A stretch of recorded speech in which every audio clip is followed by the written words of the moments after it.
주옵소서. 말씀을 전하고 듣습니다. 하나님, 이 말씀이 오늘도 우리에게 생명이 될 수 있도록 축복해 주옵소서. 감사드립니다. 예수님의 귀하신 이름으로 기도드렸습니다. 아멘.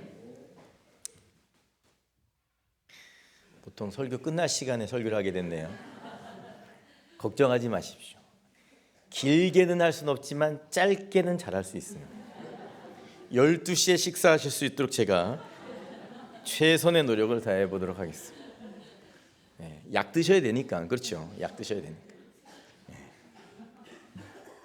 목포에 처음 이사 왔는데요, 교회가 이렇게 비스듬하게 세워져 있었습니다.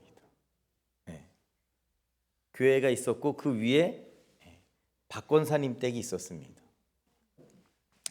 근데 박 권사님이 집 안이 아니라 집 밖에서 개를 키웠습니다. 깨끗했겠냐고요? 지저분했겠죠. 개도 배변 활동을 해야 되잖아요. 근데 집이 이렇게 돼 있다 보니까 사택이 교회 안에 있었거든요.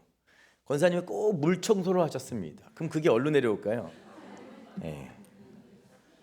그거는 뭐 나중 문제고, 처음 이사를 가는데 이놈이 낯설잖아요. 우리가 그렇잖아요. 낯선 사람이 온 겁니다. 낯선 사람이 어디에? 자기 이웃집에. 갈 때마다 짖었습니다. 나가면 짖고 들어오면 짖고. 요 놈을 어떻게 해결할까 하다가 밤에 쓰레기 버리러 가면서, 권사님 안 계실 때 집에 계시니까 욕도 많이 했고요.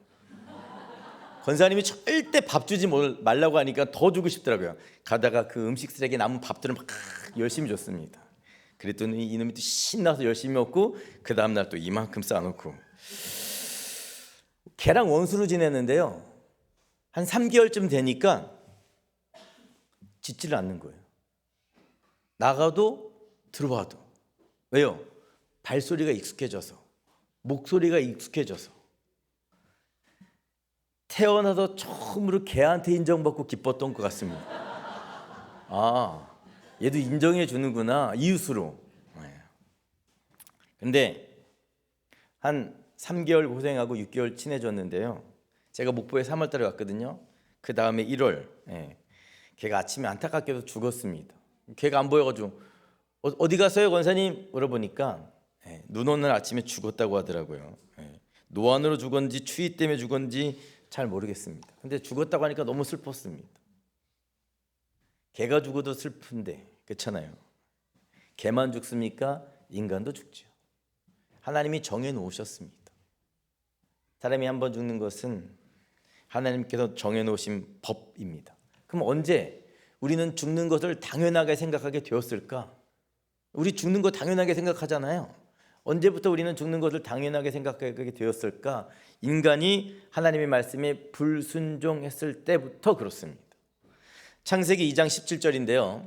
창세기 2장 17절 제가 한번 읽어보겠습니다. 선악을 알게 하는 나무의 열매는 먹지 말라. 내가 먹는 날에는 뭐라고요? 반드시 죽으리라 하시니라. 하나님께서 인류의 조상이었던 아담과 하와에게 불순종하면 죽게 될 거야, 죽음을 처음 말씀하셨습니다. 죽음은 언제부터 들어오게 됐냐? 언제부터 사람들이 인정하게 되었느냐? 말씀에 불순종했을 때부터 이 땅에 죽음이 들어왔다라는 겁니다. 근데 이게 전부가 아닙니다. 우린 다 그럼 아담 때문에 죽게 되었느냐? 아닙니다. 로마서 5장 12절에 보면, 그러므로 한 사람으로 말미암아 죄가 세상에 들어오고 죄로 말미암아 사망이 들어왔나니 이와 같이 모든 사람이 죄를 지었으므로 사망이 모든 사람에게 이르렀느니라. 아담과 하와 때문에 죄가 들어왔지만 내가 죽게 된 것은 뭐라고요? 나의 죄 때문에 죽게 되었다라는 겁니다. 아담의 죄 때문에 우리가 죽는 것이 아니고요, 내가 지은 죄 때문에 내가 죽게 되었다라는 것입니다. 근데 한번 반대로 생각해 보세요. 죄 때문에 우리가 죽게 되었는데 죄의 문제만 해결되면 죽지 않을 수 있잖아요. 그렇잖아요. 죄가 들어와서 인간이 죽게 되었는데 뭐만 해결되면, 죄의 문제만 되면 죽지 않을 수 있다라는 것이죠. 그러면 우리 안에 있는 죄의 문제들을 어떻게 해결해야 되냐? 그걸 해결하려면 인간이 누군지를 알아야 돼요. 인간이 누굽니까? 예전에 대학에서 논리학 수업을 받을 때 논리학 교수님께서 인간에 대한 정의를 내려놓으면 A 플러스를 줄게 이렇게 말씀하셨습니다. 수업 안 들어와도 돼. 인간에 대한 정의만 내려와. 그거 믿고 안 들어왔다가 F 맞은 친구들이 많았었는데 인간에 대한 정의를 내리기가 쉽지 않습니다. 그렇잖아요. 세상에 왜 다양한 사람들이 있으니까. 어떤 분들은요, 산에 오르는 것을 직업으로 생각하시는 분들이 있습니다. 심지어 자기가 사랑했던 동료가 죽었는데도 그 산을 올라갑니다. 그게 직업이니까. 이해가 되십니까? 이해가 안 되죠. 또 제가 사진 한 장만 띄워주실래요? 보내드렸던 사진. 이게 스코틀랜드의 전통 의상입니다. 제가 본 대학을 다녔을 때 독일에서 저 의상을 입고 다니는 친구가 있었습니다. 머스마 놈이 1년 360일 저 치마를 입고 학교로 오는 겁니다. 그래서 저놈 이상한 놈이네. 겨울에는 초록색을 입고 옵니다.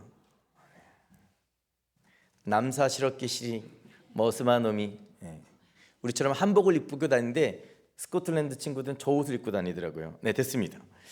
인간이란 정의 내리기가 쉽지 않습니다. 세상에는 다양한 사람과 다양한 생각을 가진 사람들이 있죠. 그런데 감사하게도 바울이라고 하는 사람이 인간에 대한 정의를 내려놓았습니다. 뭐라고 정의를 내려놨냐? 로마서 3장 9절서부터 19절에 나옵니다. 제가 한번 읽어보겠습니다. 좀 긴데요. 그러면 어떠하랴? 우리는 나으냐? 결코 아니라. 유대인이나 헬라인이나 다 죄 아래 있다고 우리가 이미 선언하였느니라. 기록된 바 의인은 없나니 하나도 없으며 깨닫는 자도 없고 하나님을 찾는 자도 없고 다 치우쳐 함께 무익하게 되고 선을 행하는 자가 없나니 하나도 없도다. 그들의 목구멍은 열린 무덤이요 그 혀로는 속임을 일삼으며 그 입술에는 독사의 독이 있고 그 입에는 저주와 악독이 가득하고 그 발은 피 흘리는데 빠른지라. 파멸과 고생이 그 길에 있어 평강의 길을 알지 못하였고 그들의 눈앞에 하나님을 두려워함이 없느니라 함과 같으니라. 우리가 알거니와 무릇 율법이 말하는 바 율법 아래 있는 자들에게 말하는 것이니 이는 모든 입을 막고 온 세상으로 하나님의 심판 아래 있게 하려 함이라. 아멘. 바울이 인간을 정해 놓았는데 한마디로 어떻게 정해 놨느냐? 인간은 죄악 덩어리라는 겁니다. 인간의 혀는 속임을 일삼는다라고 했고요. 그 입술에는 독사의 독이 있다라고 했습니다. 그리고 입에는 저주와 악독이 가득한 것이 인간입니다. 그런데 놀랍게도 성경은 착하게 살라, 너의 안에는 죄의 문제를 해결해라 이렇게 말씀하지 않습니다. 성경은 죄인들에게 뭐라고 말씀하십니까? 성경은 죄인들에게 선을 행하라 말씀하지 않고요. 성경은 죄인들에게 예수를 믿으라 말씀하십니다. 이게 성경의 핵심입니다. 성경의 핵심은 죄인들에게 너의 인생을 바꿔라, 너의 잘못된 것을 고쳐라, 입술에 독이 있으니 그것을 빼버려라 이렇게 말씀하지 않고 성경은 죄인들 향해서 예수를 믿으라 말씀하십니다. 그럼 왜 예수를 믿으라고 이야기할까요? 예수를 통하지 않고서는 하나님 앞에 나아갈 자가 없기 때문에 그렇습니다. 예수를 통하지 않고는 하나님께 나아갈 자가 없다니까요. 내가 길이요 진리요 생명이니 나를 통하지 않고서는 하나님 앞에 갈 자가 없다니까요. 그렇습니다. 우리가 구원을 받을 수 있는 유일한 길은 예수밖에 없습니다. 그 주님께서 근데 우리를 위해서 하신 일이 뭡니까? 십자가죠. 우리를 위해서 죽어주신 겁니다. 그런데 예수님께서 죽으시고 부활하지 않았다고 한다면 알 사람이 없잖아요. 왜요? 죽은 자는 말이 없기 때문에. 그렇잖아요. 죽은 자는 말이 없다니까요. 그래서 주님께서 죽으시고 부활하셔서 하나님의 나라가 사실이심을 보여주신 겁니다. 죽음의 권세를 이기심으로 말미암아 죽음 앞에 지지 않고 뭐라고요? 예수 믿는 자들을 누구에게 인도하시는 겁니까? 하나님께로 인도해 주셨다고요. 그래서 기독교는 뭐가 중요하냐? 예수의 십자가의 죽음만 중요한 것이 아니라 죽음과 동시에 부활도 중요한 것이죠. 그걸 믿으시기 바랍니다. 그걸 믿고 사람들에게 전할 수 있기를 주님의 이름으로 부탁을 드립니다. 고린도전서 15장 17절에 보니까 고린도전서 15장 17절입니다. 제가 읽어보겠습니다. 그리스도께서 다시 살아나신 일이 없으면 너희의 믿음도 헛되고 너희가 여전히 죄 가운데 있을 것이다 라고 얘기하겠습니다. 부활이 없으면 우리의 믿음이 거짓이라니까요. 오늘 예수님께서 부활하셨습니다. 우리의 믿음은 사실이라는 증거지요. 그러면 믿는 자들이 해야 될 것이 있잖아요. 부활을 믿는다고 한다면 오늘 보면 4절에 나온 것처럼 부활의 증인으로 살아야 되는 겁니다. 부활의 증인. 바울이 비슷한 얘기를 했는데요. 에베소서 4장 20절부터 24절 말씀. 에베소서 4장 20절부터 24절 제가 읽어보겠습니다. 오직 너희는 그리스도를 그같이 배우지 아니하였느니라. 진리가 예수 안에 있는 것 같이 너희가 참으로 그에게서 듣고 또한 그 안에서 가르침을 받았을진데 너희는 유혹의 욕심을 따라 썩어가는 구습을 따르는 옛사람을 벗어버리고 오직 너희의 심령이 새롭게 되어 하나님을 따라 의와 진리의 거룩함으로 지으심을 받은 새 사람을 입으라 말씀하셨습니다. 옛사람을 버리고 새 사람이 되라라는 것이죠. 진리와 거룩함으로 살라 말씀하셨습니다. 진리와 거룩함으로 사는 게 뭐냐? 제가 지난주 수요일날 얘기했던 것처럼 아나니아처럼 사는 겁니다. 아나니아가 어떤 사람이었다고요? 두 가지. 경건했던 사람. 두 번째, 모든 사람들에게 칭찬받았던 사람. 아름다운 교회가 새 사람이 되었으면 좋겠습니다.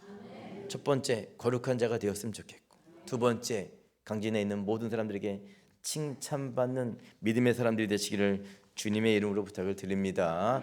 기도하겠습니다. 하나님, 아름다운 교회를 축복하여 주시니 참으로 감사를 드립니다. 하나님, 예수님